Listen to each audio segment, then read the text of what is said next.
Bem-vindos de volta. Lembro-vos que este quinto e último encontro é o encerramento do plano com que a Fundação Francisco Manuel dos Santos decidiu assinalar os seus 10 anos de existência.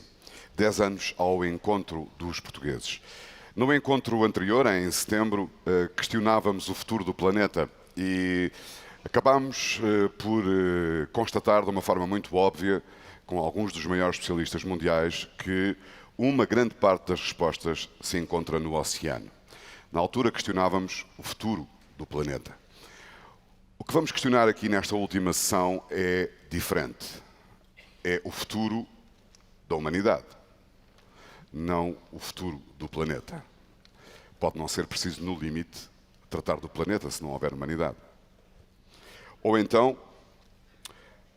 há ou não o risco ou a necessidade de virmos a ter de procurar um outro planeta e, afinal, nós, os terrestres, tornarmos-nos extraterrestres? Os convidados da última sessão de hoje são ambos físicos teóricos e questionam, e isto é a interpretação minha de uma forma muito senso comum, questionam as duas dimensões que alimentaram todo o trabalho científico de Albert Einstein e de muitos outros, por exemplo, o tempo e o espaço. Um deles, Michio Kaku, acredita que pode haver mais do que um universo. Mais do que um universo. Universos paralelos. Outro, Carlo Rovelli, procura a sua própria forma de explicar o tempo. E, minha sugestão, não lhe perguntem como eu fiz ontem, que horas são, porque a resposta pode ser longa. O que se vai seguir é uma verdadeira conversa cósmica.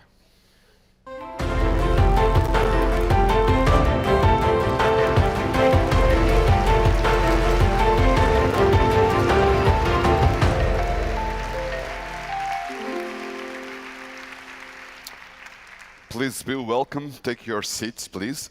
Quem vai apresentar e moderar esta sessão é o professor Vítor Cardoso. Vítor, tudo bom? Bem-vindo. Um físico português que estuda o poder dos buracos negros. Professor, nice to meet you again. Please have a seat. Carlo. Okay.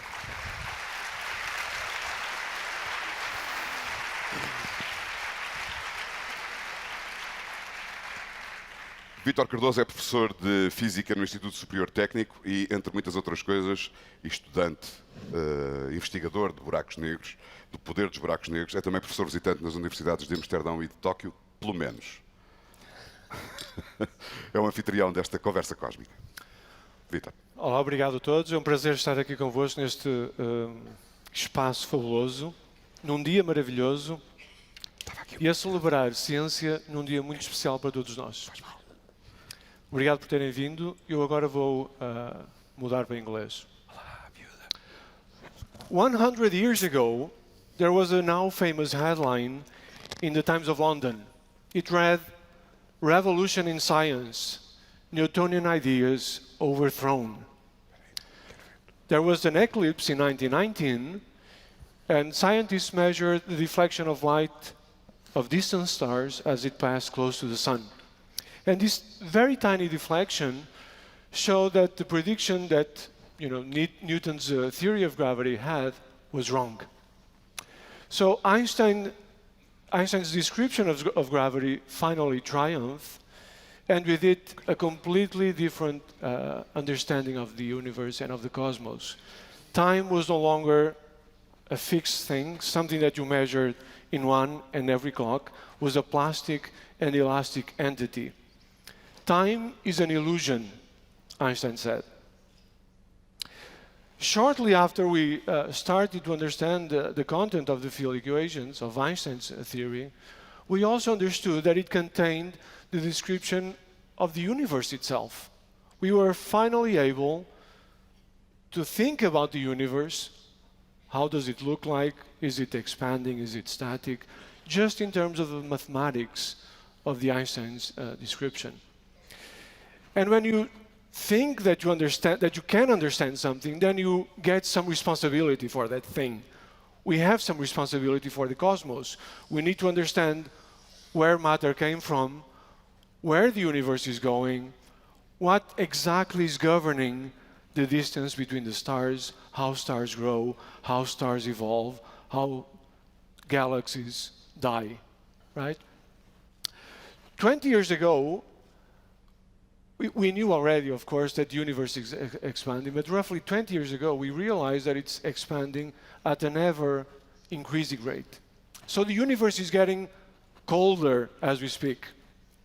But today, we'll warm ourselves with our speakers, and we'll have some cosmic conversations, okay? Now, I was supposed to introduce them, but they're so famous, you can just Google them. Okay.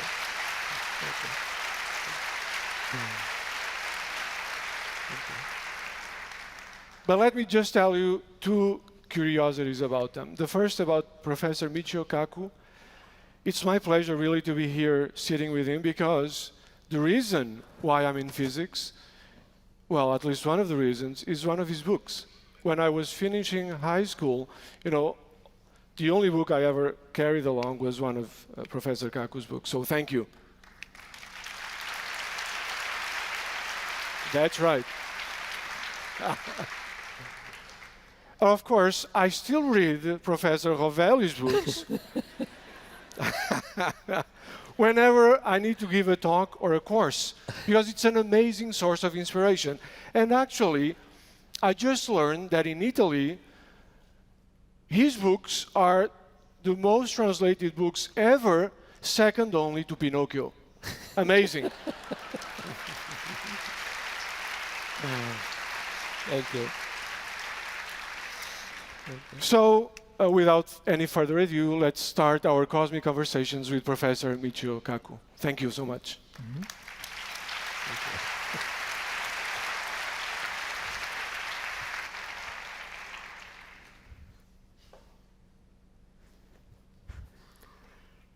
Well, after such a great introduction, I can't wait to hear the speaker myself. First of all, let me say that I've had the privilege of interviewing over 300 of the world's top scientists for BBC television, the Discovery Channel, the Science Channel. And every time I interview these top scientists, I ask them the key question, the most fundamental question of all time. And that is there intelligent life on the Earth? Well, I was watching the Kardashians on TV last night. Nope, no intelligent life on this planet. But let me dedicate my comments today to the spirit of exploration of the Portuguese navigators who left Lisbon in the 1500s to give us the first realistic maps of the world. The Cape Canaveral of the 1500s was Lisbon. And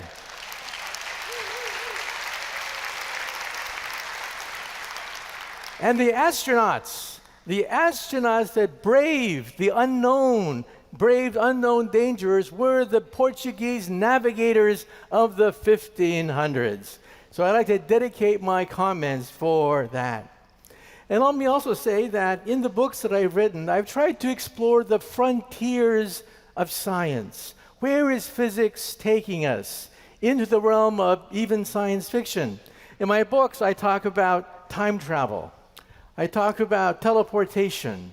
I talk about artificial intelligence. I talk about what's out there in the universe. And in my other book, I talked about inner space. We physicists are exploring not just the universe, but the universe of the mind.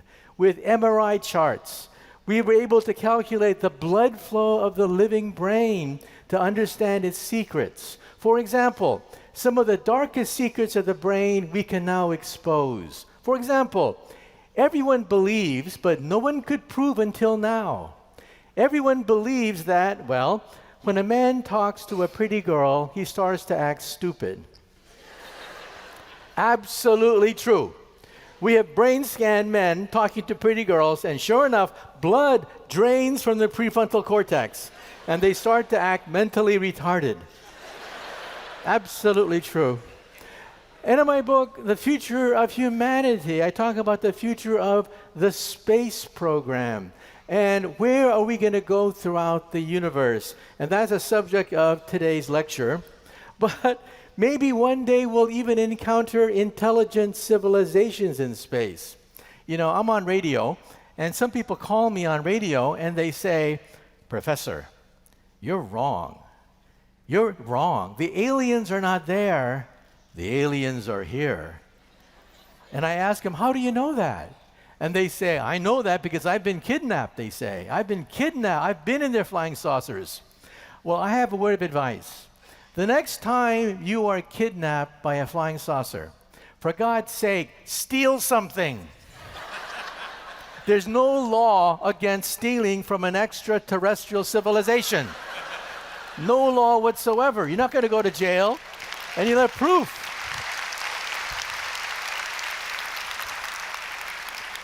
And you'll have proof that, yes, you really were in that flying saucer.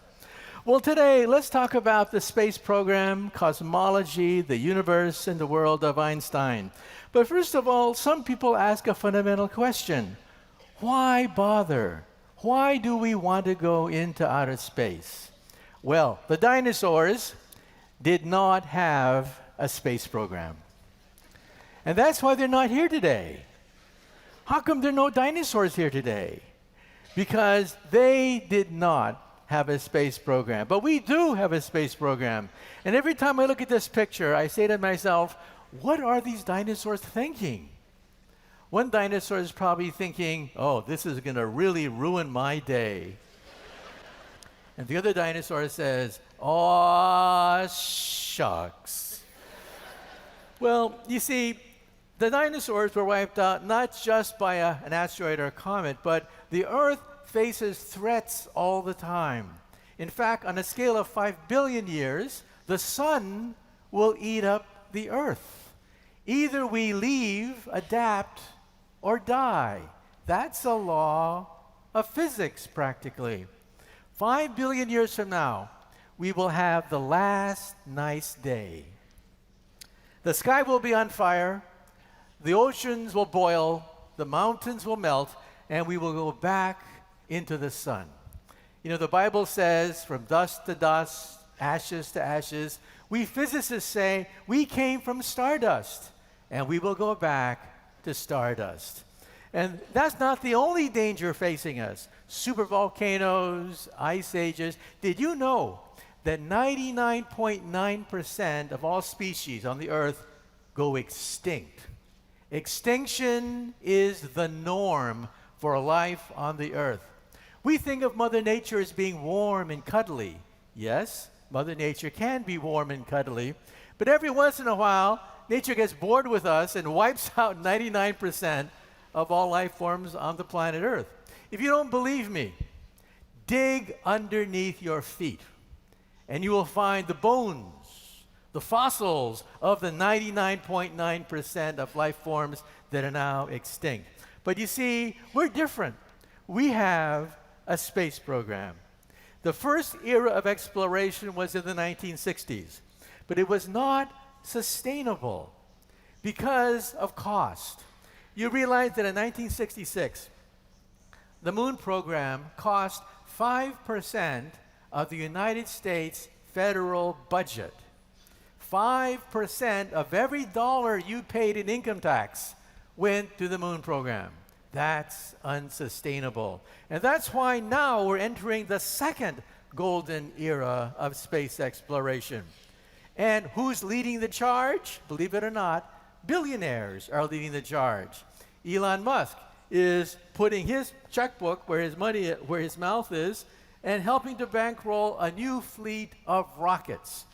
The Falcon Heavy here even launched a sports car into outer space, something that only a billionaire would do. And NASA, not too far behind, is also preparing for its moon rockets. In the next 2 to 3 years, we're going back to the moon. Astronauts will then land on the moon in mid-decade, and after that, we're going on to Mars. In fact, we're going to have a traffic jam around Mars.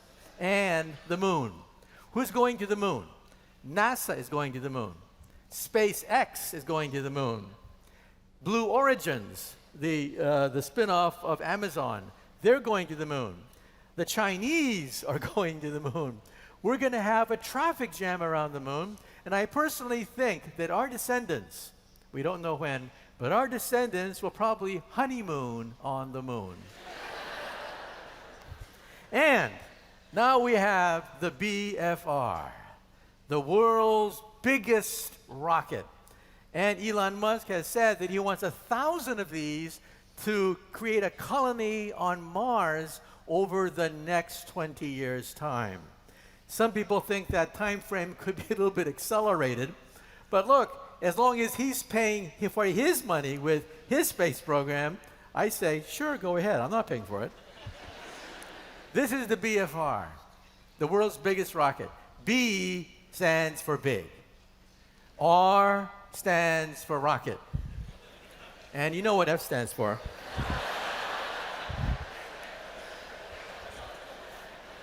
And yes, we've talked about Mars, we've talked about Europa, we've talked about Enceladus, but what's even beyond that? We've now discovered 4,000 exoplanets orbiting other stars, and we now realize we can take a census of the Milky Way galaxy, a census of the galaxy. We now know that on average, every star you see tonight has a planet going around it. That is astounding. How many planets are Earth-sized in the Milky Way galaxy? Billions. And we're now looking for the Holy Grail.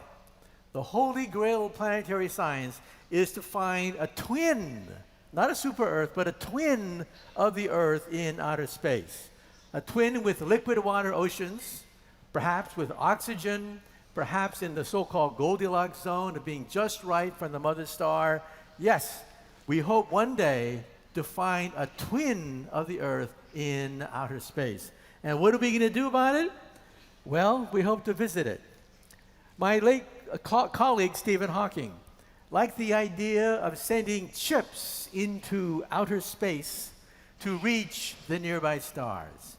This is the Breakthrough Starshot program using laser beams to energize a fleet of chips to reach Alpha Centauri within 20 years' time. It'll go up to 20% the speed of light. So we're now talking about reaching the nearby stars with known technology, reaching Alpha Centauri.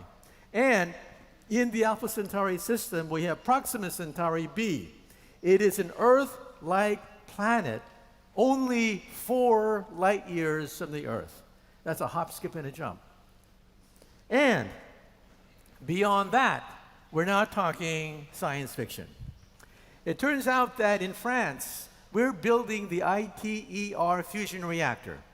A fusion reactor that'll take a piece of the sun and energize machines on the planet Earth.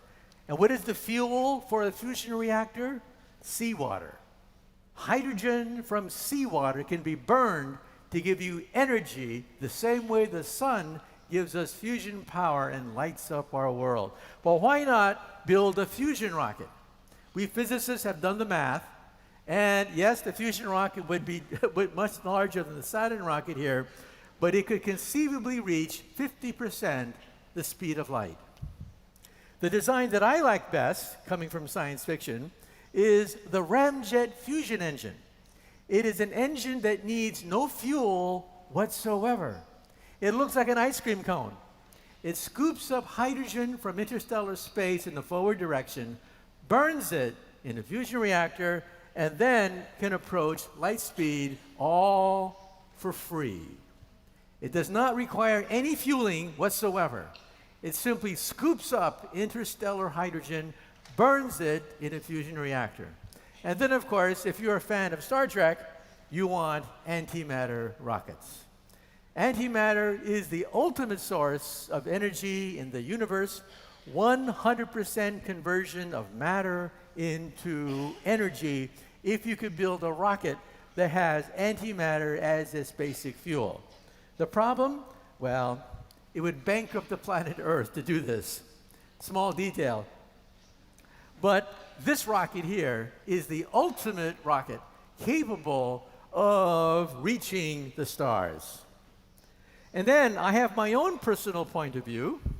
My own personal pet project is something I call laser porting. You see, one day we will digitize you. Everything known about you will be digitized. Silicon Valley is already offering for money the digitization of your parents. Most people have no memorabilia from their parents, maybe a wristwatch, maybe a photograph of your parents.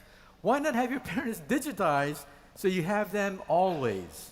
One day we might be digitized. We'll become immortal.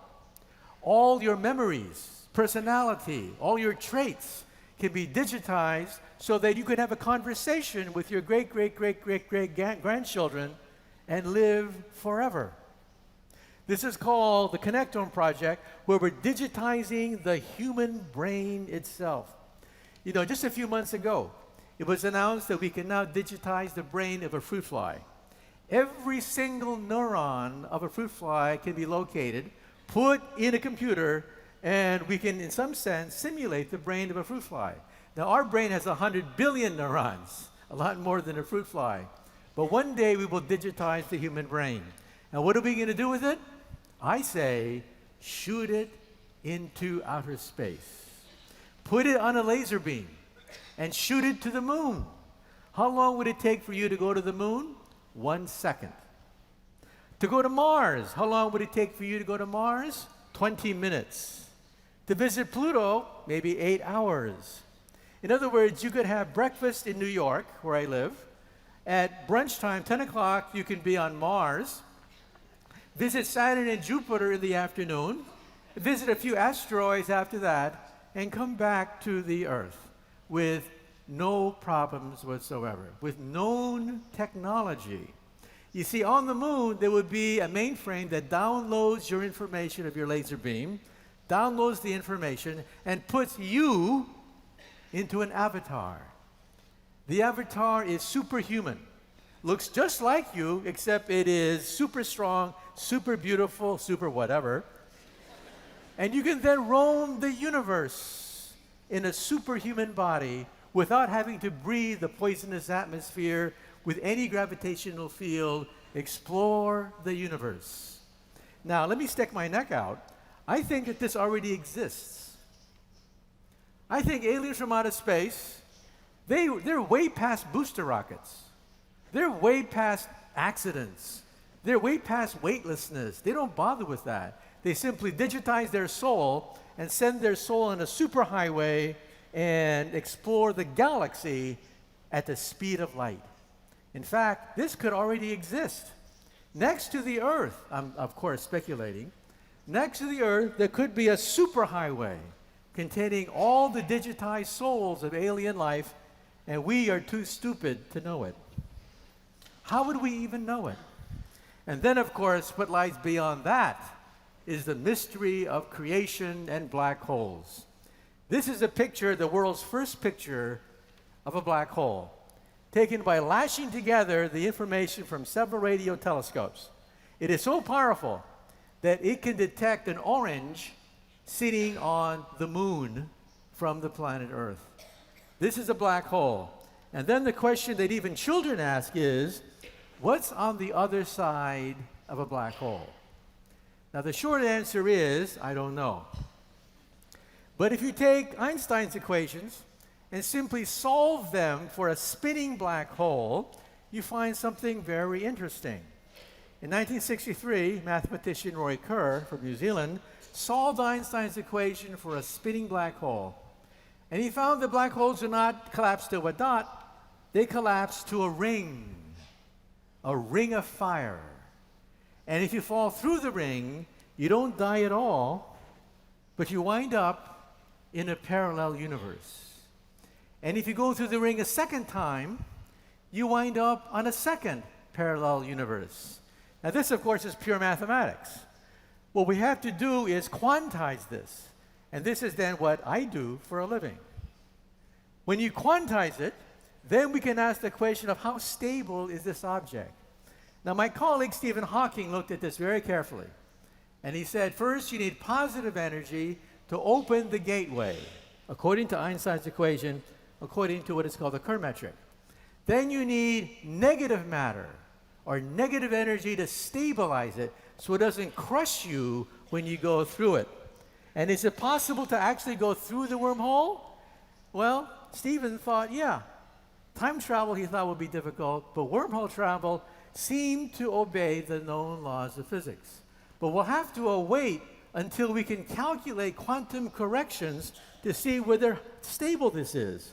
Now, you've seen this before. Where in English literature have you seen wormholes before? In Alice in Wonderland. Alice in Wonderland was written by Charles Dodgson, not Lewis Carroll. Lewis Carroll was a pen name. Charles Dodgson was a professor of mathematics at Oxford University. He could not publish a children's book under his name, so he created a pseudonym, but he realized that in mathematics we have something called multiply connected spaces. Charles Dodgson realized that if I take two sheets of paper, put them parallel to each other, and stick a hole through both, you have now connected two sheets with a parallel universe. In other words, wormholes could become shortcuts through space and time. As I said before, it would be ridiculously hard to build one of these things. Positive energy, like a black hole, negative energy to stabilize it. It is beyond anything that we can conceive of, but it may be possible that, who knows, alien civilizations in outer space may have already done so. You see, the known laws of physics break down at something called the Planck energy. 10 to the 19 billion electron volts is where everything we know about physics breaks down. And in principle, if you could heat vacuum to the Planck energy, 10 to the 19 billion electron volts, space would start to boil. You could begin to boil empty space. Bubbles will form. Bubbles. And if you fall through the bubble, perhaps you wind up in a parallel universe, and perhaps that's the origin of the universe itself. There are many theories about the origin of the universe. One theory says that perhaps the universe is a white hole. On the other side of a black hole is a white hole, according to one theory. You fall into the black hole, and you get shot out the other end in a white hole. And doesn't that sound like the Big Bang? Well, quite frankly, we don't know what set off the Big Bang. But we do believe that you have to quantize the Big Bang. You have to apply the quantum theory to the Big Bang. And when you quantize an electron, for example, like in a transistor, the electron can be two places at the same time. That seems to violate common sense, right? But tough. That's the way the world is.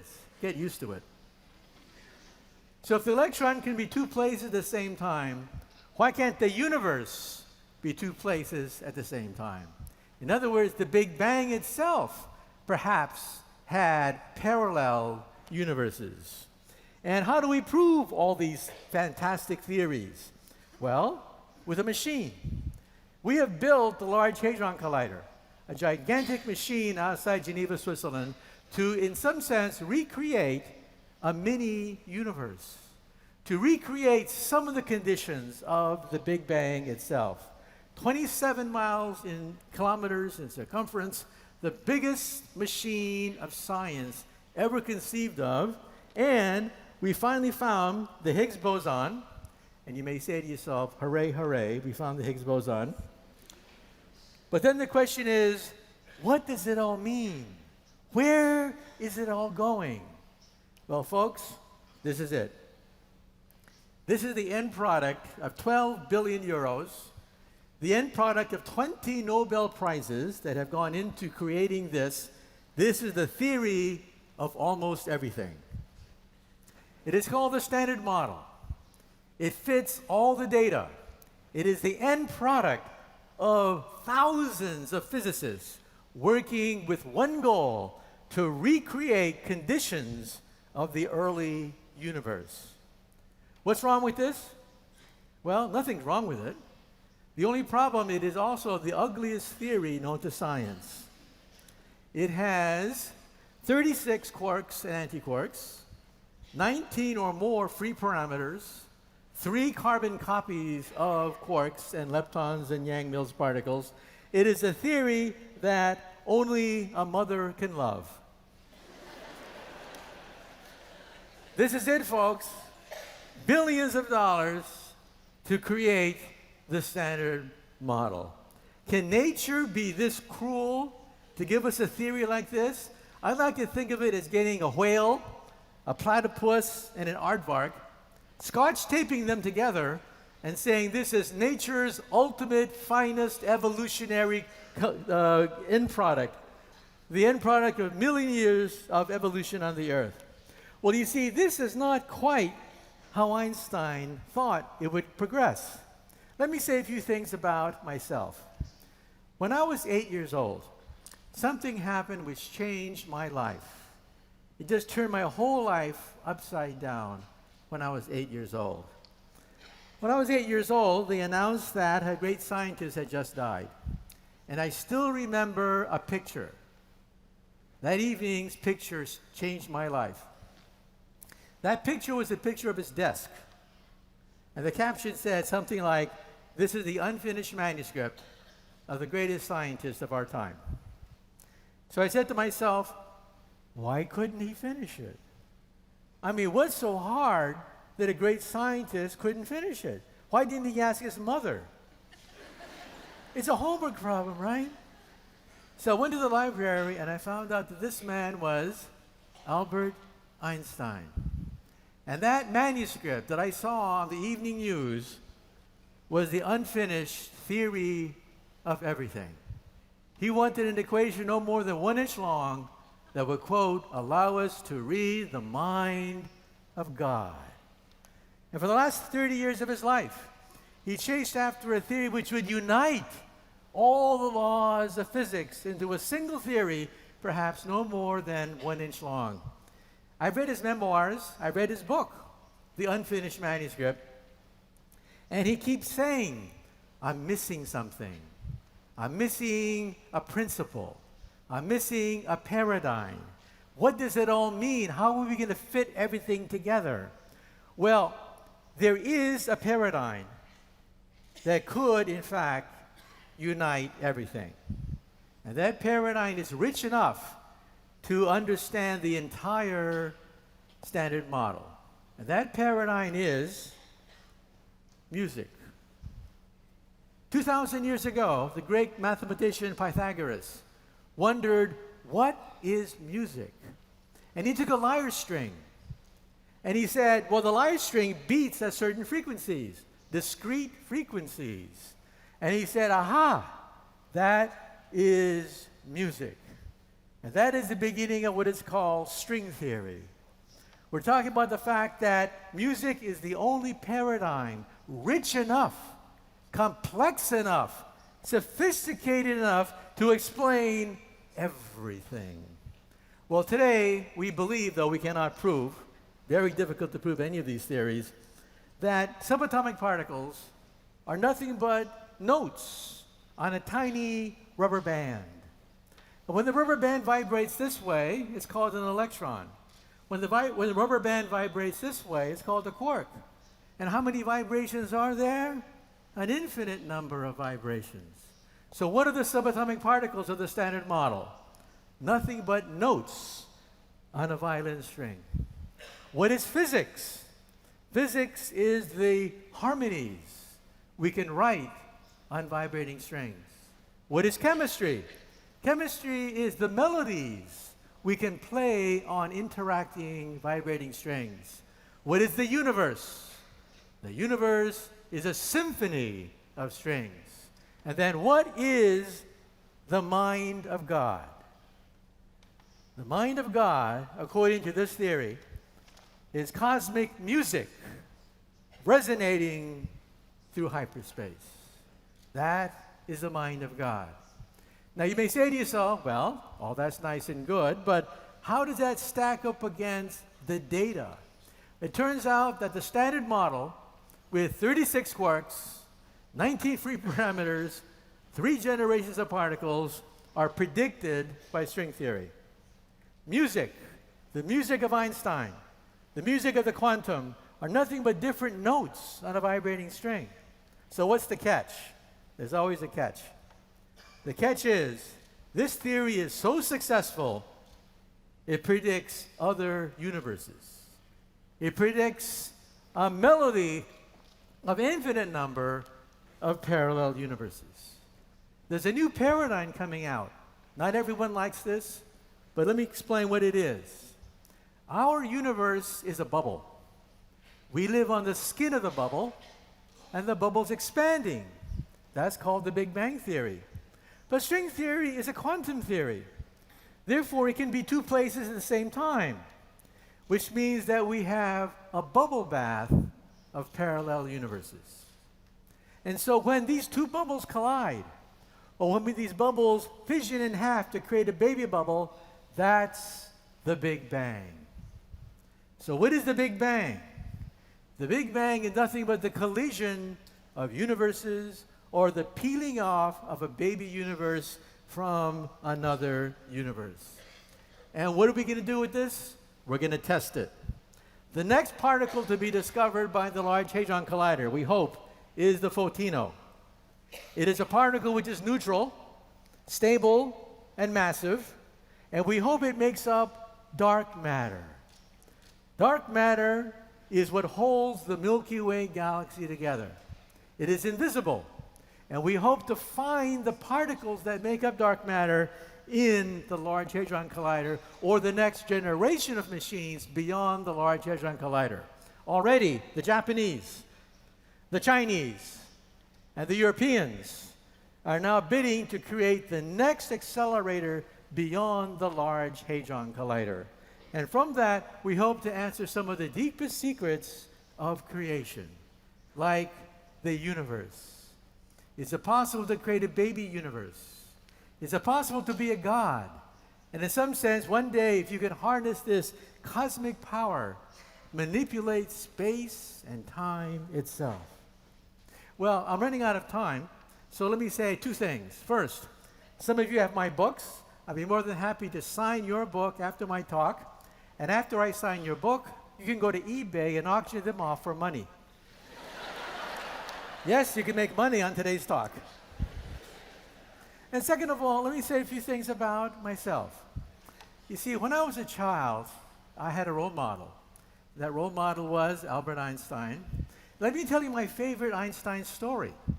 When Einstein was an old man, he was tired of giving the same talk over and over again. So one day his chauffeur came up to him, and the chauffeur said, "Professor, I'm really a part-time actor. I've heard your speech so many times, I've memorized it. So why don't we switch places? I will put on a mustache, I'll put on a wig, I will be the great Einstein. You can take my jacket and be my chauffeur."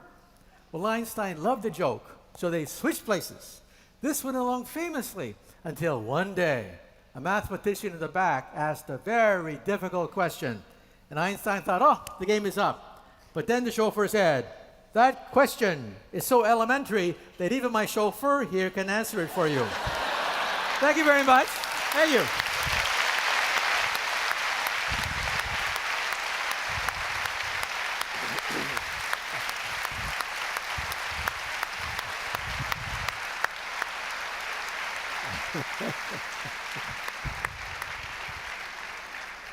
Wonderful. Thank you so much, Michio.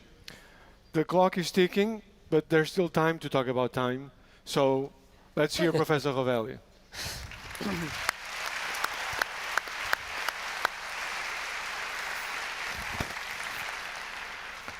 Thank you very much.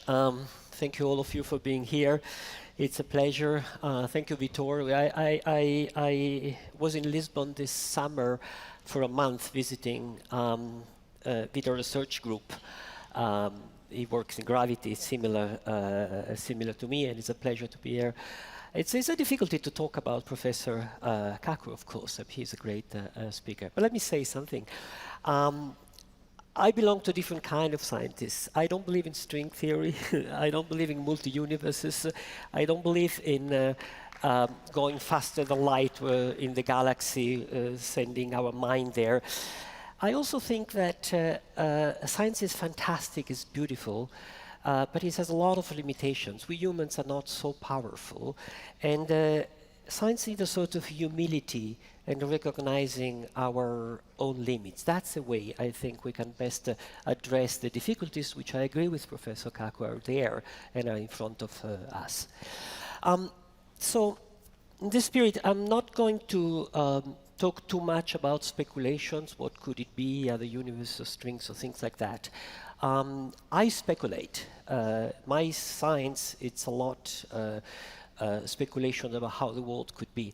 But I think it's essential to keep very, very clear the things we have learned, which are remarkable about the universe, separated from our attempt to look more far away. Science lives at the boundary between what we know and what we don't know, and it has to step in what we don't know.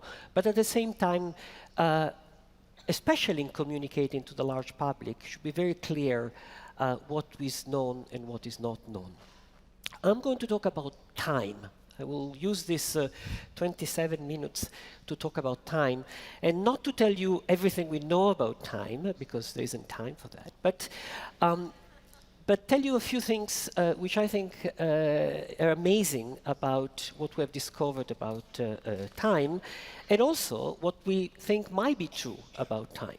So let me start by saying that time is interesting. And you may say, oh, wait a minute, time is something we all know what it is, right? This is the now, and then time passes. We are in one instant, then there's another instant. So we have a clear idea of what time is. Right? Time is this long sequence of instances. And I have a metaphor for time.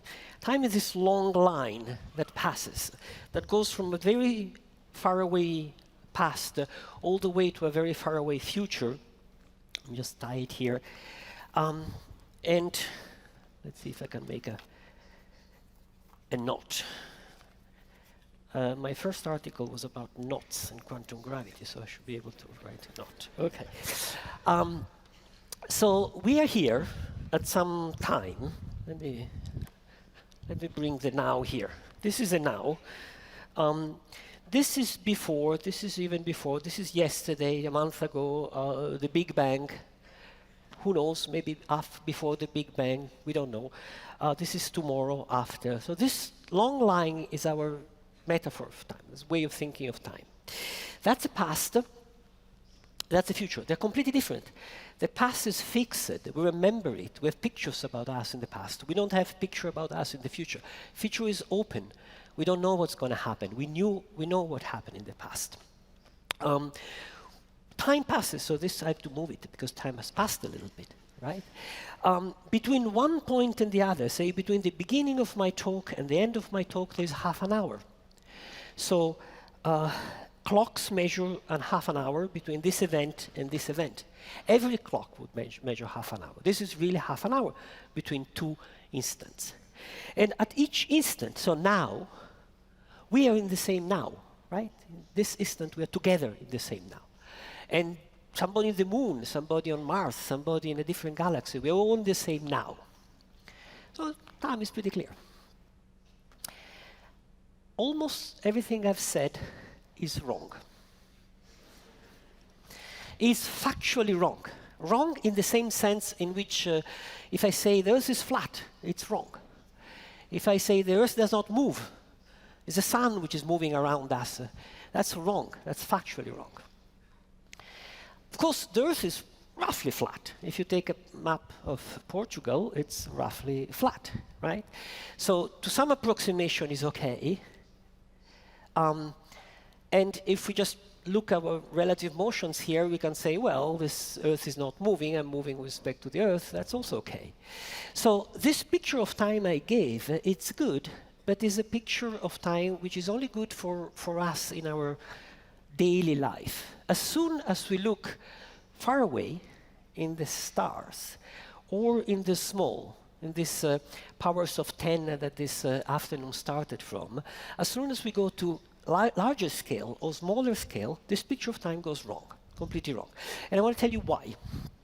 And it's very simple, and I'm giving you 2 or 3 elements of why. And the first 2 or 3 are well-established science, and then I will go more and more toward speculations. Let me make the first fact that makes this picture wrong. The fact is super simple, is the following. Take 2 clocks, okay? And imagine that they were very good clocks, better than these 2. These are good clocks, these are good watches, but not. Today we have watches that measure time with a precision in 1 to 10 to the 15. So they miss a second every, millions of billions of seconds. So they're super precise. So we take a very good clock and you raise one. You wait a little bit, 1, 2, 3, 4, 5, 6, okay? And then come back. They don't indicate the same time. They indicate the same time to start from. Wait, raise, come back. They indicate a different time.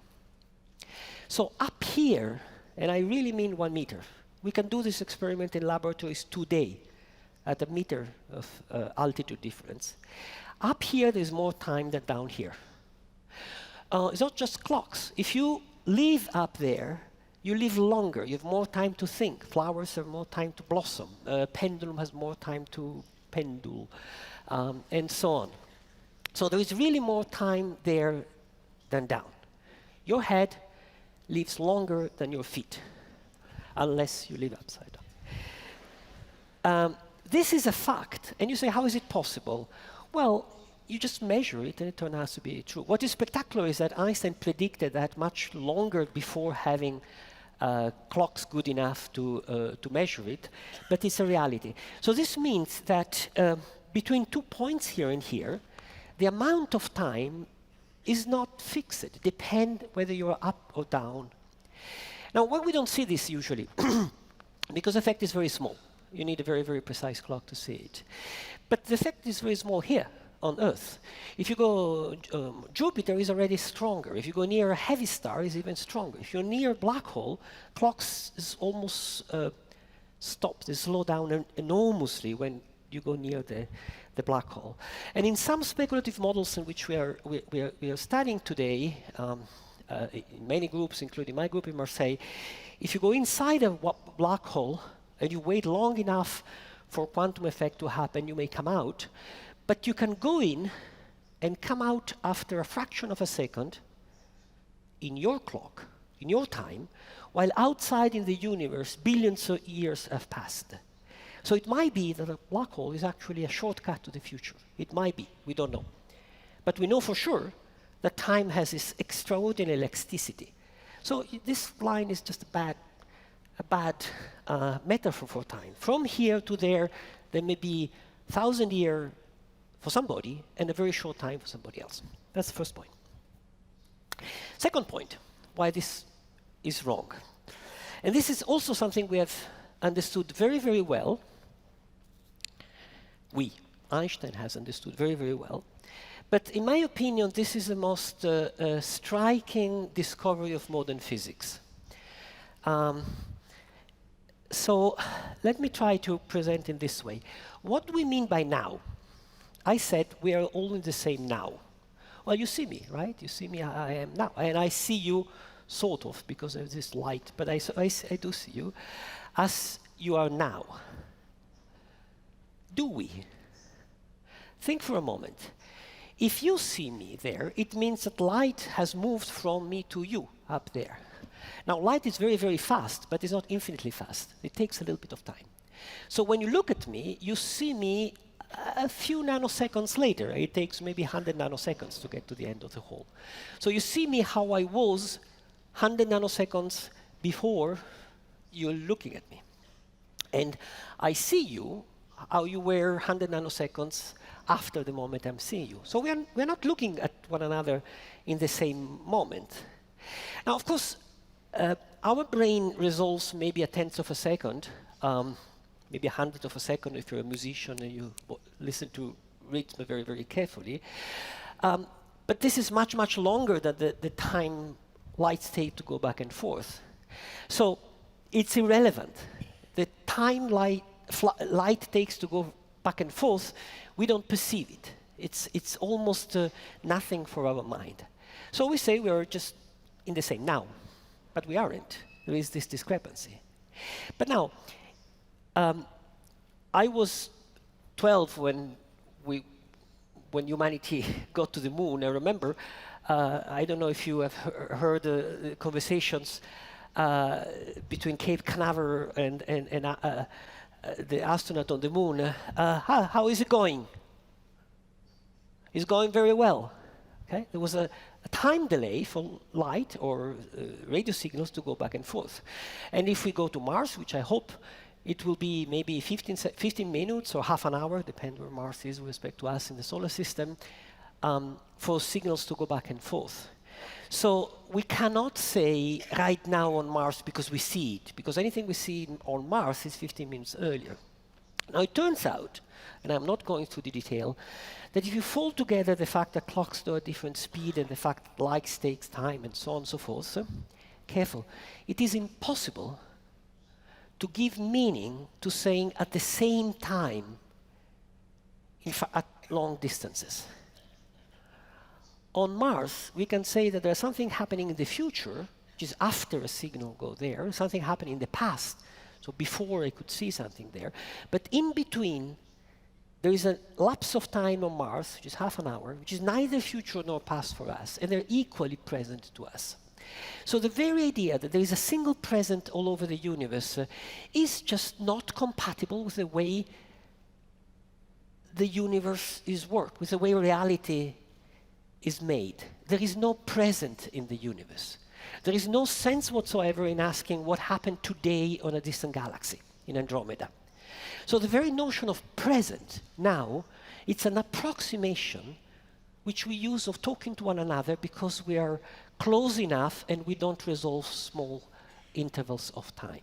The present is an approximation. There is no present in the real temporal structure of reality at large. This is mind-blowing. It is something we know for sure. 2. 3. And a little bit more time has passed here. 3 is another extraordinary discovery of physics. In fact, it's a step, and it's something we know quite well up to a certain point, and then we are confused. It is the following. One of the things I said when I said we all know what is time is that the past is fixed and the future is open. We remember the past, we don't remember the future. That seemed to be plain and obvious. But something happened in the development of scientific knowledge, which is the following. We have been able to write the basic equation that describe what happens to all things, light, atoms, everything which is around us. And those equations don't distinguish the past from the future. So this was a striking contradiction with our experience. The Newton equation, the Einstein equation, the Schrödinger equation, the equation of quantum field theory, future and past are the same, but in our experience, future and past are different. Where does the difference come from? Well, there is one equation which distinguishes the past from the future, and it has to do with heat, temperature, warm and cold, hot and cold things. And that's a well-known equation is the second law of thermodynamics, which says that entropy grows. Entropy is roughly heat divided by temperature, something like that. So there's a certain quantity that grows to the future and decreases toward the past. All right. So there is one equation that breaks the difference between the past and the future. Well, yes and no. Why? Because this equation says that there's a difference between the past and the future only when there is heat, which actually is true. If you think for a moment, let's see, if you have a pendulum, say it's a pendulum, something that pendulum, well this doesn't, pendulum. Okay, if you have a pendulum and you make a movie and you show the movie backward, do you see also a pendulum? There's no heat here. But if you wait for a while and this slows down, you show the movie backward, you see something funny. This starts moving by itself. And if it slows down, it's because there is friction, there is heat. the energy goes into temperature, into heat. So every time there's a difference between past and future, there is heat. But what is heat? In the 19th century, Boltzmann and other people, Maxwell, understood, and I think you know that heat is nothing else than the fast movement of molecules. Heat is not a thing, it's just how things move. So the difference between a glass of water, hot and cold, is just that in the hot one, the molecules go very fast, in the cold one, they go slowly. But wait a moment. If heat is nothing else than movement, and the laws of movement don't distinguish the past from the future, how come that heat distinguishes the past from the future? Something funny here. Something very funny. And that's not entirely clear today.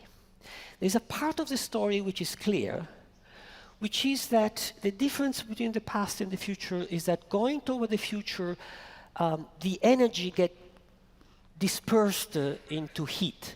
So it's a sort of disordering of things. Instead of a single variable moving, the energy goes into all the variables. So it's just disordering. That's clear. So it's clear why things get disordered. But why the other way around? They were ordered. Who ordered the universe at the beginning? Or in technical terms, why the entropy of the universe was low to start with? We don't know.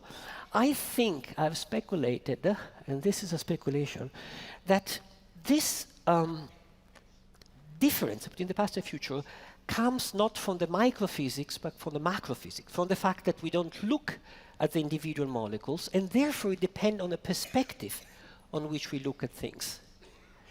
But this is mind-blowing, because it means in some sense that the difference between the past and the future depend on the way we interact with the universe. The universe by itself, if we look at all the degrees of freedom, is not going in one particular direction.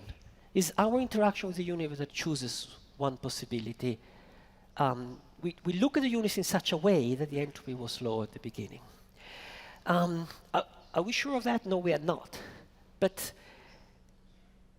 there is something totally mysterious today, and there is conferences of physicists and philosophers who ask why the entropy was low at the beginning, why the past is different from the future, why we remember the past and not the future. It's an open question. Let me step one more into the unknown. As Professor Kaku was saying, we don't yet have a quantum theory of gravity. And he has been working on it, he has been contributing a lot to string theory. I've been working on it. This has been the main interest of my life, to write a quantum theory of gravity. I work in a theory called loop quantum gravity. Once you take the equations of Einstein general relativity and you try to merge it with quantum mechanics, once you try to bring together quantum and Einstein understanding about space and time, something remarkable happen. You're looking at very, very short scale. The movie of the powers of 10 went up to scale of the cosmos and then down to the nuclei of the atoms. You have to go something like 15 more steps down, 15 more powers of 10 down into small, small, small, small, to get to when quantum gravity is relevant. And down there is a sense in which time disappears entirely. What does it mean, disappear entirely? It means that in the equations we have, in the theory in which I'm working, which is loop quantum gravity, you look at this equation, there is no time variable t at all. What does it mean? It means that there are variables corresponding to the handle of the clock. There is a variable corresponding to this clock. There is a variable corresponding to this other clock. There is a variable corresponding to where is the sun, where are the things. And the theory describes how these variables change one with respect to the other without a single time variable that orders things. So it's not that nothing changes. Things change. The theory describes change. But the change is not ordered in a common dancing time. See, I think the universe is not like a director of orchestra that gives the common music to everything, common rhythm to everything. It's just things happening separately and interacting the one with the other. There is no time, even locally, as we think it usually, in the extremely small scale of reality. So we don't know. We don't have a quantum theory of gravity yet. Or actually, we do have quantum theories of gravities, but we need to test them, and none of those have been tested, so we're not sure. But there is a certain consensus that something extremely funny happens to both space and time when you go to very, very short scale. And in several theories, you just lose completely a time variable when you go down there. So I listed clocks go at different speed depending on where you are. The present is an ill-defined notion if you look at the universe at large. The difference from the past to the future is only there if there is heat, and comes from the fact that we don't look at the microphysics, all the possible motions of the individual molecules, but with only averages. And when you do quantum gravity, you lose entirely the t variable, the variable time, in the fundamental equations of the universe. So, you see, in a sense, time is layered. The more we understand better, the more we lose pieces of time. Or if you want the other way around, if you start from reality at the basic scale, which we don't understand very well yet, and you want to understand what is the time of our experience, you have to build up step by step. And the time of our experience is is a complicated structure which depend on many approximations.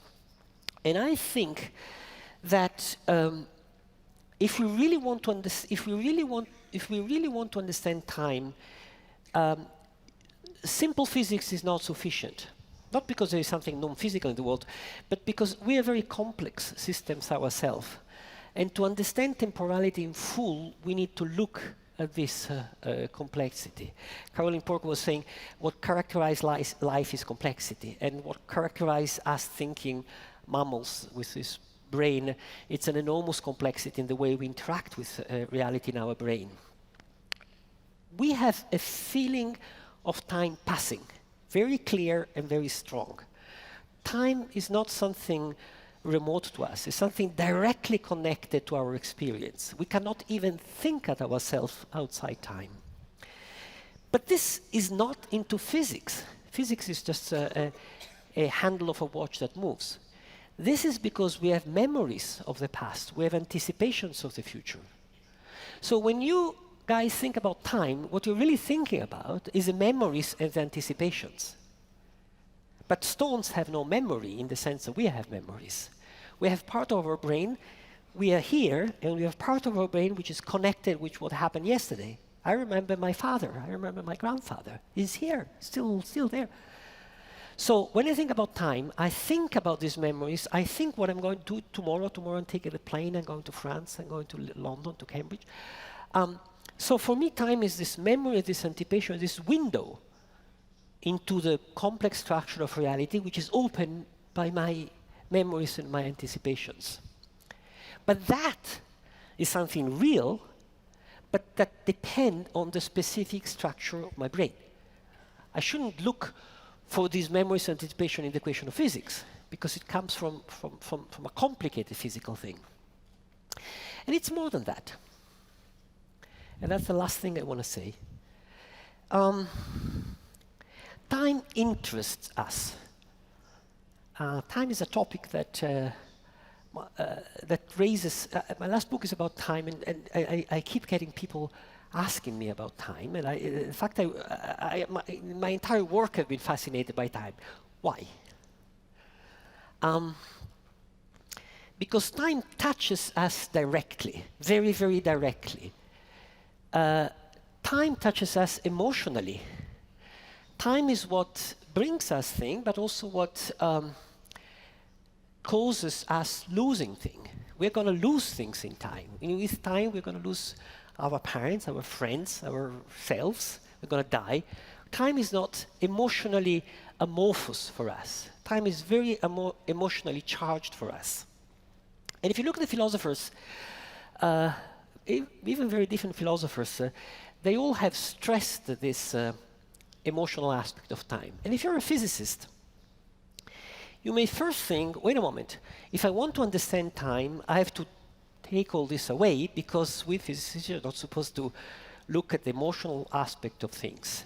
But I think if we want to understand what is temporality in all its complexity, which goes from the quantum gravitational aspect to relativity, Einstein idea, thermodynamics, heat, and so on and so forth, memory, entropy, if we want to connect to our experience of time, we cannot take away what time means for us. And for us, time is emotionally charged. And I think we make a mistake if we try to discard this as illusory, because it's real for us, but we also make a mistake if we try to look into basic equation of physics, something which doesn't depend on our basic equation of physics, depend on our emotions. So I think that the emotion of time, the Buddhists say that life is sufferance, and the reason life is sufferance is because you lose things, because everything is impermanent, and impermanence is a passage of time. So the core of a human experience is temporality in the good and in the bad. So this is to a large extent what time is for us. The emotion of time is not a fog that prevents us from understanding the complex structure of time. It's just one layer of this very, very complicated thing, which is the temporal structure of the world, and to a large extent, the emotion of time is what time is for us. Thank you.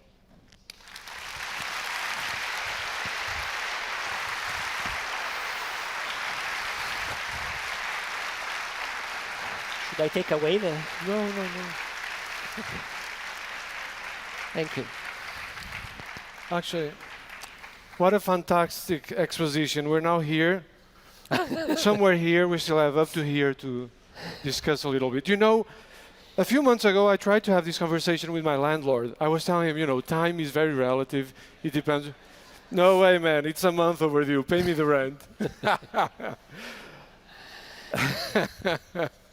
So I would like to ask you, as theoretical physicists trying to unify interactions, something that's been an open problem, I think, for all of us, which is the lack of progress. We know the basic ingredients of physics, the fundamental interactions. We think we have a good description of gravity at all scales. GR is still general relativity. The theory that Einstein formulated more than 100 years ago is still perfectly valid. And you know, when I was coming to, actually in high school or college, all the buzz was about string theory. This will be the new thing. This will solve all our problems. And yet, I mean, it's been decades, and I sense there's a lack of progress. Do you have any thoughts on this, Michio? That's the subject of my next book, is the fact that progress has been slow. But you see, we are humans. We expect immediate results for everything. We see hype, and we say, okay, where's the beef? I want the results now. But you see, science is not done that way. Science sometimes takes time. Look at Democritus' theory of the atom. That took 2,000 years for us to finally verify something that Democritus said. And you know, we get impatient. Now, we hope to build a successor to the Large Hadron Collider. And we hope to put satellites in orbit that measure gravity waves. And so we expect to get vibrations from the instant of creation itself. But that's correct, but are there predictions from string theory that we can test? Well, one prediction is dark matter, that it predicts that dark matter is the next octave of the string. We are the lowest octave. What is Einstein's theory? What is the standard model? just the lowest octave of the string. But the string is higher octaves, and they're testable. And that's why we want to find dark matter in the laboratory with the Large Hadron Collider, and that would clinch it right there. I see. So, but Carlo, you have been working on an alternative to string theory. Do you think that the next decades will bring data that we can use to test against, say, loop quantum gravity, and that we can have the two theories talking to one another? I think that we already are getting some enormously interesting data, which are new, which we didn't know in the past. 2 examples or 3 examples are the following. The large majority of people working either in string theory and related field that I know expected very strongly supersymmetry to show up at CERN with the LHC, with the current instrument, and it did not. It has been a big blow for the community, and somebody has talked even of the crisis of physics. I don't think it's a crisis of physics at all. It's good when we get information from nature. That has been unexpected information. Many people expected supersymmetric particles to be seen, and they were not seen. Right. I think we should listen. Certainly it takes a long time, and in the middle of the thing you're always confused. I mean, there were times in which Maxwell had already written down his equation, but it was not at all clear whether they were right or not. Dark matter is certainly one of the big mysteries around. It's going to be a source of our next... So I guess my question is it depressing if 100 years from now we're still discussing only GR and the standard interactions that we know now? Is it depressing that we're just testing to finer details what we think are the basic ingredients, or is it the way that science must do? I think things are changing. I mean, we have learned that. We have learned, for instance, that with the gravitational waves, that the electromagnetic gravitational waves go at the same speed, which has eliminated a large number of alternative theories. That's another new input. So nature is talking. And I think that some fashion will go down, some other will go up, and we'll learn. It has always been like that. It is true that we have, it doesn't seem much progress since the standard model of general relativity, but this is because those generations have been super good. That's true. Yes. The next big project could be LISA, the Laser Interferometry Space Antenna. The European Space Agency, NASA, is working on it.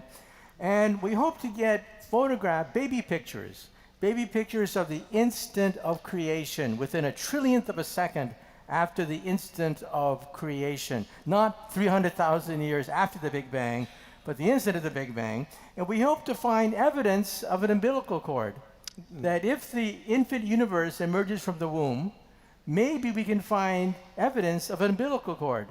An umbilical cord connecting our baby universe to a parent universe. That's a good point. And by the way, for the audience, Portugal is highly involved in the LISA. In LISA. Yeah. LISA is one of the beautiful phenomena. This is putting in solar orbit 3 satellites to measure gravitational waves with like an antenna which is as long roughly as the orbit of the moon. It's a huge satellite. Right. So I would like also to discuss with you something that's been on my mind for a few years now, which is there's, I think as Michio was discussing, there's all this information available to us, but I'm not exactly sure how the information is being managed using scientific methods. It's standard nowadays to hear people saying that the Earth is flat, that you don't need vaccines because they're bad for you. So somehow, all of us are scientists because we think the data is there, we can go on Wikipedia and we know what's going on. But in fact, men and women of science are still needed to digest the data. Do you have any sense of where we're going with this? Well, realize that the internet does not modify human behavior. A certain fraction of the human race are criminals. A certain fraction of the human race are perpetual liars. And the internet simply magnifies their reach. But it doesn't outlaw them. In fact, in a democratic society, you want crazy ideas to proliferate because you never know where the correct idea comes from. But I think the Wild West of the internet is birth pangs. Just birth pangs of the internet, because the internet was originally a military weapon. Right. And that's why there's no policemen, there's no rules, it's just an open road, because that's how it was designed to fight a nuclear war. It's young, it's still a very young technology. And I think as time goes by, a lot of the Wild West will be eliminated or at least assuaged. Do you share this view, Carlo? Yes, I think that the internet created a lot of damage, but this because it's new, and we're going to learn a little bit to use it. I think scientists have a responsibility here.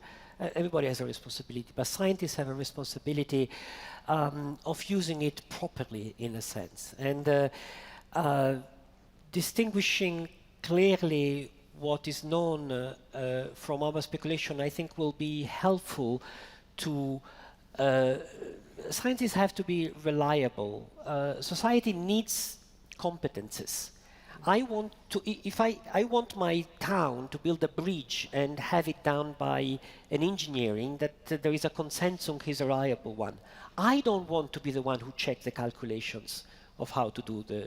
But you want to make sure that the person building the bridge is... I want to, I think a scientifically educated public should be able to distinguish the good from the bad, the nonsense from the...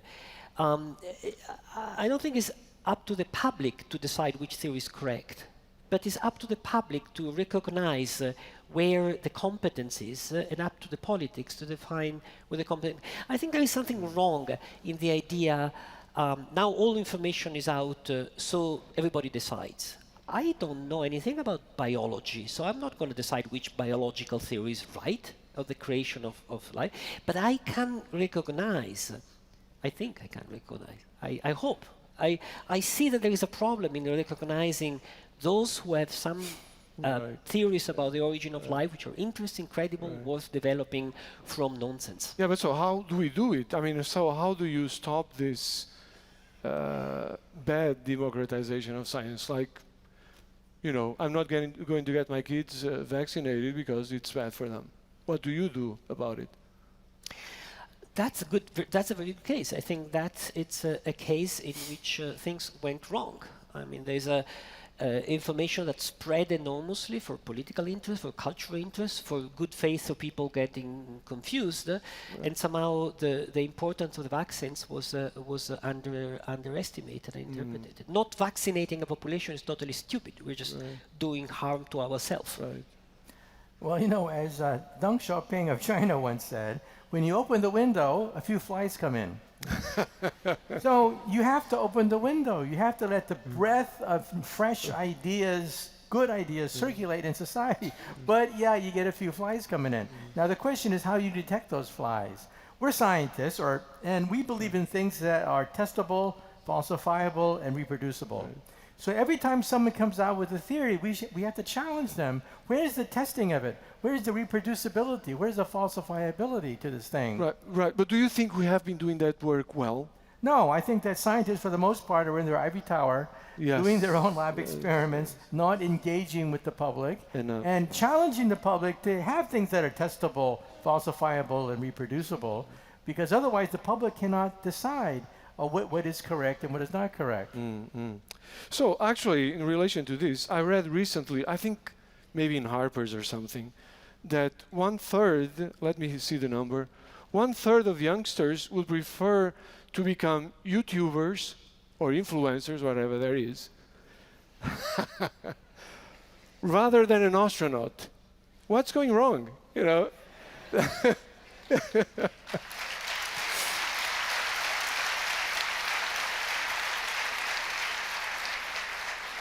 So what can we do? Should we do something about it? Is it time to expand horizons again? Well, I think the problem is science has been too successful.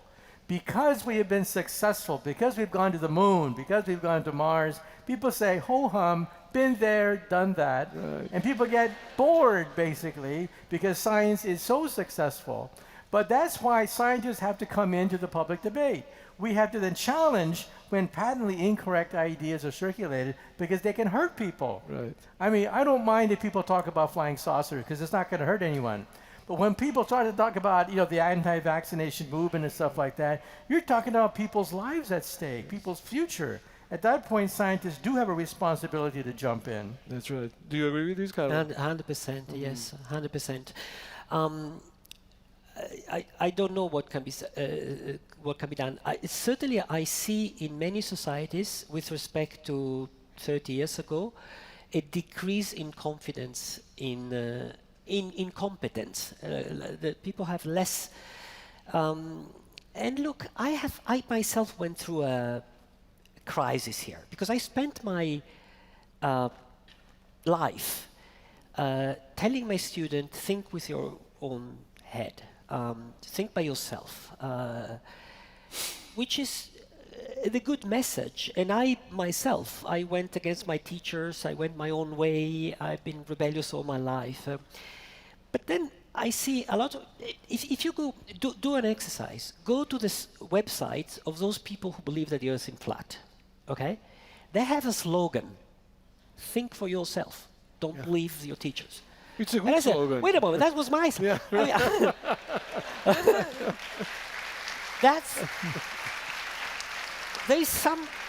There is something wrong here. I mean, maybe I'm getting old, I'm an old guy, so I say, no. So I think people should get scientific literate. People should think. You should.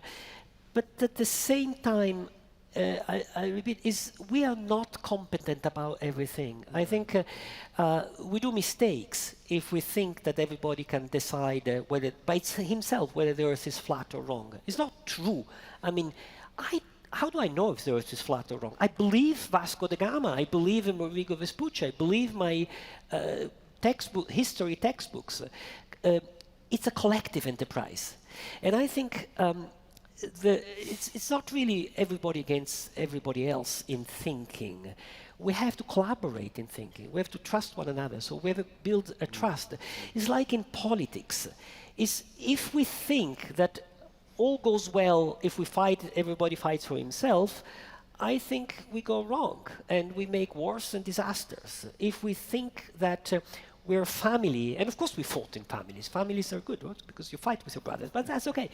But then you work together because of the common good. Right. So I think there is a sense of collaboration that is what humanity needs most, in my opinion. So,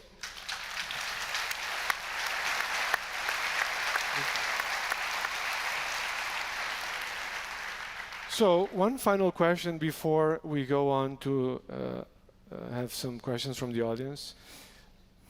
4 years ago roughly, we finally saw Einstein's messengers, the ripples in space-time, gravitational waves, and we have very strong evidence from black holes for the existence of black holes for the first time. Later, last year and this year, we finally imaged black holes, one at the center of our galaxy, another at the center of M87. What do you think is the next frontier to be explored? Well, I think the next frontier is outer space. That all these instruments like LIGO, the gravity wave detector and stuff like that, will be in outer space. And I think the next big accelerator will not necessarily be CERN. The next big accelerator will be the Big Bang. Yeah, but so LIGO saw a binary black hole merging, confirming GR. What will these new observations tell you that at least gets us excited? Well, we physicists knew it was going to happen. If it didn't happen, we would have a heart attack. That's true. Okay? That's when all hell would break loose. I would be happy. Something so different. when we found the Higgs boson, most of us physicists said, ho-hum, we knew the Higgs boson was going to be there. We knew gravity waves were going to be there. Because if they weren't there, all hell would break loose. Yes. The foundation of modern physics would collapse. But so, Carlo, do you think we will, in our lifetime, get observational data that tells you, oh, there's some effects of quantum gravity here? Yeah. I know. Let me answer this. I think we should distinguish two different questions. One is the dream of a final equation for everything, the dream of the final theory. It's not a bad idea to look for it, but I think that we're very far from it, and I don't see evidence. But do you think it exists? Do you think that the universe is governed by a single simple equation? What do I know? I mean, Maybe you have a secret. No, look, if I had known it, you would have read my paper about it. There were good attempts, and string theory was a wonderful attempt, but I don't see evidence of having a single simple equation that give. I don't think we have an equation from which the 19 parameters of the standard model can be computed today. And a lot of extremely smart people have worked on that.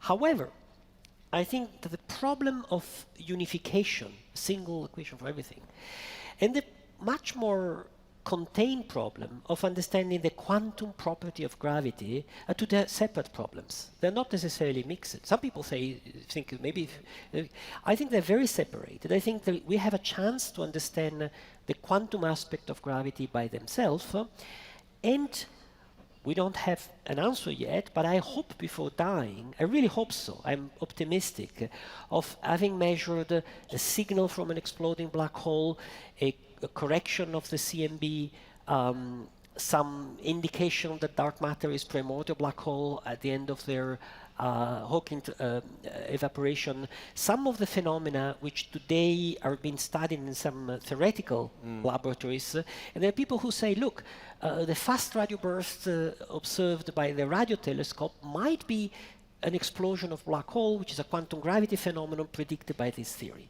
Has it happened yet? No. Do I hope it may happen in the next 10 years? Yes, I do. Well, you know, Nobel laureate Steve Weinberg likes to look at it this way. For centuries, the ancient navigators talked about a North Pole. There was always this gap in the maps. All these maps of the ancient world had this huge missing chunk called the North Pole. Magnets would trace the North Pole. Navigators would look at the stars and say, yes, there must be a North Pole, but no one found it. It took centuries before Perry finally nailed down the North Pole. Now, today in physics, we have the same situation. On one sheet of paper, I can write down all the known laws of physics at a fundamental level. One sheet of paper. Einstein's equation is half an inch long. Maxwell's equation is half an inch long. The standard model is, most of the page. But in one page, I can summarize all that is known about the universe with no exceptions whatsoever. So I think that, it probably does come down to one equation, just as Einstein thought. An equation perhaps no more than 1 inch long. I will wait for that. And now we're going. So I think we still have a few centimeters. So, so we'll now take questions from the audience. Do I need to throw this? Okay, 2 questions. I presume I'm allowed to ask one? Yeah, of course. Okay, this is for you, Carlo. If I understood you correctly, if this quantum theory of gravity that you described is correct, the one where you said you go 15 orders of magnitude past the level of the nucleus, and at that small level, time disappears. Am I right to think that that means that the universe has been here forever? And it's always been here, it always will be here? Yeah, thank you for this question, because it goes to the heart. The answer is no. And let me say more precisely why the answer is no. I think that physics is about describing change, motion, evolution. In fact, all of science is described. Biology is describing a process, not entities. We humans are processes. We don't understand biology in a single picture. We understand how it changes. And so is physics. Now, if you say the universe has been there forever, the imagination we're putting on that is a static thing with time that passes and nothing happens. It's the opposite. Everything happens. Physics is about the description of happening. There's nothing static in physics. So much so that if you go down to the scale of quantum gravity, the simplest intuition, Professor Kaku has an idea, it's a boiling thing. Everything is happening at the same time, not ordered in any common time. So my intuition is that we're as far away as possible for the idea of a block universe, a static thing, nothing happens. It's the other way around. It's an unordered happening of things that only get ordered when we look at larger scale, and we see more and more ordered by averaging over. It's for the same reason for which quantum mechanical certainty become classical certainty. Right? Why? Because just the law of large numbers. We average of many fluctuations, and then things seem perfectly solid when in the small they're bubbling. I think we have one other question. Sim, e pedi ao professor se não se importaria traduzir. Sim. A pergunta era para o Carlo. Segundo percebi, nas equações básicas da gravidade quântica, a variável tempo não existe. Então, em termos de conceito, como é que ela vai aparecer nas equações da física? Ou seja, as equações da física têm o tempo, quase todas. Se na gravidade quântica as equações básicas, a variável tempo não existe, como é que ele emerge para as equações que estão imediatamente acima? Yes. It was very well translated, so I think I understand exactly the question. First of all, the fact that the t variable disappeared from the basic equation is something of the 60s. In 63, Wheeler and DeWitt wrote a tentative equations for quantum gravity. Today is called the Wheeler-DeWitt equation. Wheeler used to call it the DeWitt equation, and DeWitt used to call it the Wheeler equation. At some point, people get bored and just said, well, it's a Wheeler-DeWitt equation. And in this equation, there is no time. And there have been 30 years of discussion of what it means. And I think what it means now has been clarified. It is very simple. So let me make it super simple. I can say, this morning I woke up at 8 o'clock, I had breakfast at 9 o'clock, at 11 o'clock I had a phone call, at 2 o'clock I came here at the theater, and so on. So everything is ordered in time. But I could also say, when the sun was there, I had breakfast. When this happened, this other thing happened. When the sun was there, I came here. So I could talk not of when things happen in time, but I could only talk about what happened to one thing when something happened at another thing. So I could talk of relative times. So if I wanted, I could just not talk about time, but only talk about relative variable. When this happened, this other thing happened. This is a possibility for us, but of course it's much more easy to order everything and call a variable that orders everything. But it's not a necessity. We could talk about the event of the world without ever mentioning time, just talking about the event and how they are related to one another. Now, what happened when you go to quantum gravity, in a sense, is that clocks becomes quantum, they jump all around, so you can still talk about relation between variables, but you cannot order it, all these events with a single time variable. So you lose the ordering factor, but your question is how do I gain the possibility of when I go at large scale? Well, very simple, because at large scale, all the various clocks, my clock, your clock, his clock, their clock, the clock which is telling us soon we have to finish, they all go almost at the same speed in the same manner. If you look carefully at the Planck scale, they don't. They just go back and forth. But with a good approximation, they all go together. So we call this collective, averaged, imprecise variable our common time. So this conversation will continue in a parallel universe. But now we need to close. Let me First, thank you for being here. This was an amazing interaction. Let me thank the foundation because it's a truly unique event organized in a truly unique and special way. And finally, our speakers because they were just amazing. Thank you. Thank you. Thank you so much. Thank you very much. Thank you, Professor. Thank you so much. Thank you. Thank you.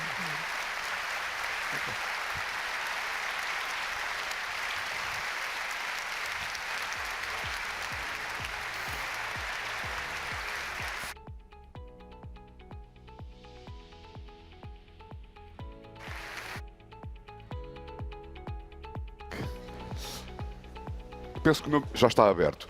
Eu tiro a corda já, porque vai-me dar jeito para fazer isto. Sim, deixa estar, eu já tiro a corda.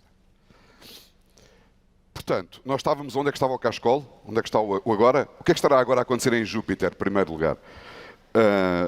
O cascol estava aqui, não é? Portanto, este é o agora. Vou tentar dar aqui outra vez o nó à corda. Vamos lá ver se isto corre bem. Eu prometo que eu tinha prometido que só iria fazer um número de ilusionismo depois da intervenção final do Dr. Jaime Gama. Mas, se calhar, vou começar já por este pequeno ensaio. Nada na mão, nada na manga, está bem? Portanto, e um nó muito mal dado, que o meu primeiro livro não foi sobre nós. Bom, o cascol estava aqui, não é? Portanto, este aqui é o presente. Vamos imaginar, peço-vos que me acompanhem, se isto for, por exemplo, o meu timeline, a linha da minha vida, e se eu estou aqui, e pegando na analogia há pouco do professor Rovelli, aquilo será o meu passado e aquilo será o meu futuro, certo? Portanto, se o cascol passar para aqui, eu estarei em direção ao meu futuro. E, eventualmente, chegarei ao último nó. Mais tarde ou mais cedo, espero que mais tarde. Isto é o que nos diz o senso comum, certo? Uma das pessoas, eu decidi improvisar isto agora porque tenho mesmo que manter aqui alguma atenção e porque acredito verdadeiramente nisto, é de um dos pensadores que mais me influenciou para além do Einstein. Vale o que vale. Isto é verdade, mas não é verdade que nós façamos este percurso desta forma, do nosso passado para o nosso futuro. O que é mais certo é que nós façamos este percurso assim, caminhando de marcha atrás para o futuro. Porque nós só percebemos o que ele é depois de passarmos por ele, porque a nossa escala é a escala dos nossos sentidos, é aquilo que conseguimos medir, ver, avaliar e sentir. Einstein marcou e marca a vida destes dois extraordinários cientistas. Não é o meu caso, mas gostava de partilhar convosco, e tem tudo a ver com isto, enquanto retiro a corda, um livro que li há uns anos atrás e que marcou de forma profunda, chamado Os Sonhos de Einstein. É escrito por um cientista do Instituto de Tecnologia do Massachusetts. É inspirado, é um exercício de ficção, inspirado nas notas, em muitas das notas que o professor Einstein deixou e que recolhia, escrevia, enquanto fazia passeios em redor, nas margens do lago Genebra. E que são o início das suas reflexões que acabariam por redundar na teoria da relatividade. Esse livro, Os Sonhos de Einstein, é um exercício totalmente especulativo em que são imaginados diversos mundos, em que a diferença essencial de um mundo para o outro, ou a característica essencial de cada um desses mundos, é a maneira como se mede o tempo e como o tempo se manifesta. Dou-vos dois exemplos. Daí perguntar o que é que estará a acontecer agora em Júpiter. Imaginem um mundo em que o tempo avança aos zigue-zagues. Não de uma forma sequencial e linear, mas sim aos zigue-zagues. Por vezes muito depressa, outras vezes muito devagar. Como é que será a vida num mundo destes? E imaginem um mundo em que o tempo é contado ao contrário, de trás para a frente. Ou um outro mundo em que o tempo anda tão devagar, tão devagar, tão devagar, que as pessoas que nascem no outono morrem antes de conhecer a primavera. Os sonhos de Einstein permitem este tipo de reflexões também. E isto tudo significa, como ficou muito evidente, quão difícil é percebermos ainda o que é que nos está a acontecer, o que é que somos, de onde vimos, para onde vamos, o que é o agora até. Não percebemos, portanto, ainda de que forma é este universo, Só esperemos que os outros sejam mais perceptíveis e inteligentes. E interrogo-me se estará o homem pronto para os avanços que aí vêm, para as descobertas que estão prestes a acontecer, que acontecem permanentemente. Se daqui a uns anos estaremos orgulhosos do progresso, qual será esse progresso? Ou, numa visão mais catastrofista, será que haverá alguém para sentir orgulho ou lamento em relação a esse progresso?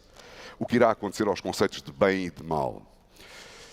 E essa é uma dúvida permanente na espécie humana, na humanidade. A ética, precisamente, foi um dos temas que a Fundação Francisco Manuel dos Santos elegeu para um destes 5 encontros deste ano em que celebra 10 anos de existência. E isso lembra-nos que estamos no final deste ciclo ao encontro dos portugueses. A intervenção final é do Presidente do Conselho de Administração da Fundação Francisco Manuel dos Santos, Dr. Jaime Gama. Peço-vos que não abandonem os vossos lugares no final, por 2 razões. Temos uma demonstração extraordinária da teoria das cordas ao vivo, já vão perceber, e eu vou tentar fazer um número de ilusionismo. Para já, chamo ao palco para o discurso de encerramento do Dr. Jaime.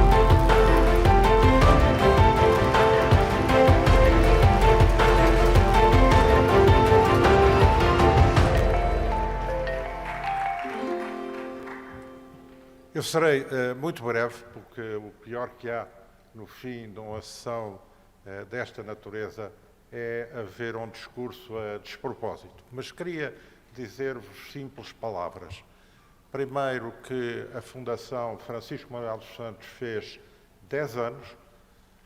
O seu fundador foi o grande inspirador deste trabalho. Infelizmente, aqui não pode estar presente, mas a família de Alexandre Soares dos Santos assegura com redobrada convicção o apoio a esse legado que é a programação da Fundação. Este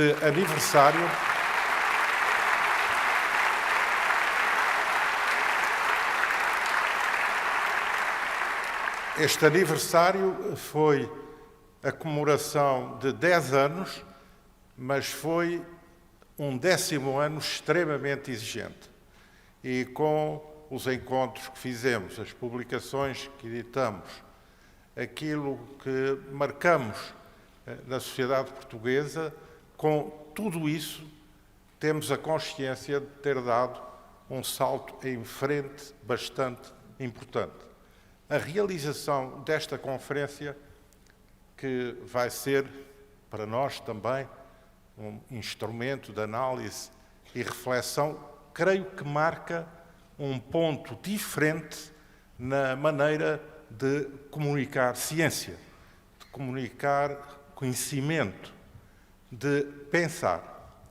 E por isso nós vamos sair daqui com o estímulo dado pela vossa participação, não só pela vossa presença, mas também pela forma como reagiram a este debate. Aos que aqui vieram, aos cientistas renomados que aqui estiveram presentes e a toda a equipe, que envolve muita gente, não só da Fundação, como outras equipas que cooperam connosco, as editoras, a comunicação, neste caso especial, a TVI, e sem toda essa rede de trabalho, estes resultados não seriam possíveis. Portanto, nós partimos daqui com uma certa satisfação por aquilo que estamos a realizar, pelo contributo que estamos a dar, mas também com uma certa angústia, com uma certa interrogação, com uma certa perplexidade.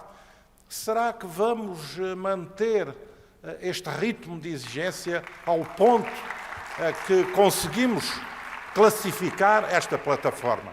Pois bem, aquilo que eu vos quero dizer é que nós vamos também sair desta conferência estimulados por esta ideia de sair por um buraco negro para encontrar um universo paralelo e para reestimular a nossa energia com as cordas competitivas, disruptivas, harmónicas que possamos vir a encontrar e que estamos motivados para prosseguir.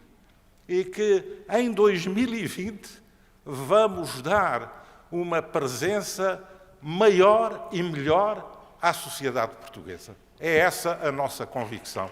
Com o vosso apoio, com o vosso estímulo, e por isso vos peço agora que, introduzidos pelo José Alberto Carvalho, possam prosseguir uma viagem no espaço e no tempo através da música, que é também uma forma insubstituível de pensamento. Muito obrigado a todos.